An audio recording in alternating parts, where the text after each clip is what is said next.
In fact, there's only really one thing we're talking about, and that's Adam Copeland, the former Edge. Well, there is another one, Jade Cargill. I didn't even write that down. I didn't think it was interesting enough. What? Oh yeah, it is. Oh, okay. Believe me. Hey, we'll get to Jade. We'll get to Jade soon then. And I'll write that down as a note. But the former Edge, Adam Copeland, debuting with AEW. So you saw pay-per-view wrestled. Well, you didn't see the pay-per-view, but you saw the last 5 minutes. And what do you think? Adam Copeland, the former Edge, the current still rated R superstar, and he's still got the same music. Okay, when he came out, Christian was in the ring, right? Was that at the end of the pay-per-view? That was the main event, yeah. And that's when he told him to go F himself, right? No. That was the Dynamite promo. See, that's what's confused me. I didn't know where it's where. Now, did you just notice I tried to self-censor myself? Oh, why? What were you about to say? I know why. After we went through all the stuff with Jamie, why we want to cancel the F word? I have no idea, but it was interesting, and they will do some business off that, because how I knew how much, and I thought this, he's got a lot of people to go through. He named about 6 or 8. That's good for 6 to 8 months. So if they can keep him,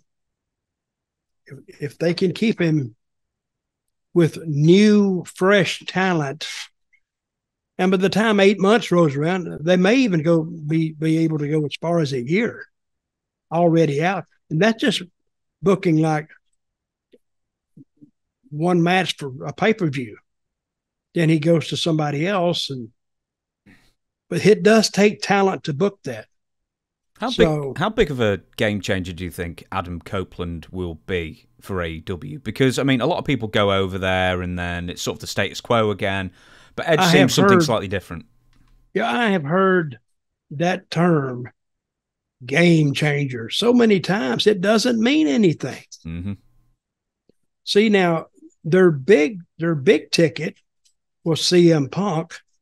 Now Punk's gone. Now, did CM Punk work with Edge before when they was in WWE? I think they were both heels, weren't they? That's a good question. I don't remember those two ever wrestling, although they probably did somehow. Mm-hmm. So, but if you mention one, he mentioned Moxley first. Then he mentioned, who else did he mention that he? Kenny Omega, he mentioned MJF, Powerhouse Hobbs, I think he mentioned. Yeah, he did. Brian Daniels, or did he mention him? I'm not sure he mentioned him. What is his name now? Brian Danielson? Yeah. See, his name has been changed several times. And he's he named a few more, but just by naming them created more interest in him than he had just walking out there. People have seen him walk out to the ring a million times, but walking out to the ring with a purpose, I think helped them a lot. Now, it's all up into the booking. It's all up in how they handle and how they book Mr. Adam. And let's see what they can get out of it, because I think they got a long run. I think a lot of times, the talents try to put the ideas in Tony's head, but they don't have the experience that an Edge or a Christian have. So I think they'll more or less shoot their angles at Tony and actually tell him how long it can go, because they have a feel of how hot their angles would be with each guy, and they will adjust from there. So it definitely helped the company. It definitely helped. But hey, he could, if he's not handled right, he could be almost hitting on zero in about 3 months. See what I mean? I think they'll handle him well, because he won't let himself be handled badly. I think he's just far too experienced for that kind of thing now. That's what I'm saying. Yeah. Him and Christian too. Right. Because it will end up with those two, I think. And if they don't book a match with Adam Copeland and Christian right off the bat, that's what they're shooting for. They can take it a long way. And let's see where they go with it. Well, that's the beauty. That's the beauty about booking, to give you some anticipation of what can be and when it will be.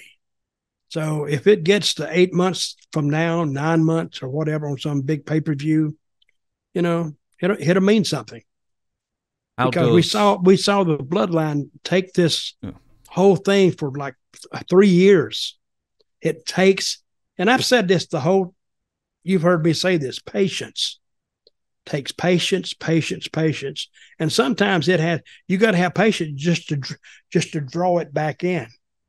Oh yeah, you can go ahead and shoot the angle with Edge and Adam. I mean, Christian. Adam and whoever, Adam and Eve. But see, if you shoot it too soon, it's gone. Where are you going from there? So stretch it out as much as you can. Get the anticipation as high as you can. Put some kind of condition on it that if this happens, this will happen, and they might have something. I wish them luck. I really do. A couple of things. CM Punk and Edge did wrestle a couple of singles matches in 2008 and 2010, and some multi-man matches as well. Do you know, I always think, and I think this is because of Mike Tenay, right? So back in the TNA days, a WWE star would go over to TNA, and then they wouldn't be able to use the WWE name they had at the time. Mm-hmm. And Mike Tenay, almost to every single time, would go, everyone knows, let's say, Edge as Edge, and he always go, hey, what's Adam Copeland doing in the Impact Zone? And it'd be that but it'd almost be a joke every single time. And it'd just be, hey, what is so-and-so, the name that you've never heard them by, doing in the Impact Zone? Well, that became a nuisance more than later on, because everybody knew why he couldn't do it. Yeah. But it never was quite explained. But everybody, it was like, if you know, you know. Hey, Team 3D. What a Team 3D do? I can't even say now. What a Team 3D doing in the Impact Zone? No one's ever called them that team before. Crazy. Yeah. Hey, I think this business is, a lot of people think they understand it, but very few people do. And I don't think they know how to handle some of these when they come in with a different character, a different gimmick, a different this, a gimmick that. It's difficult even just weaving your way through the commentary.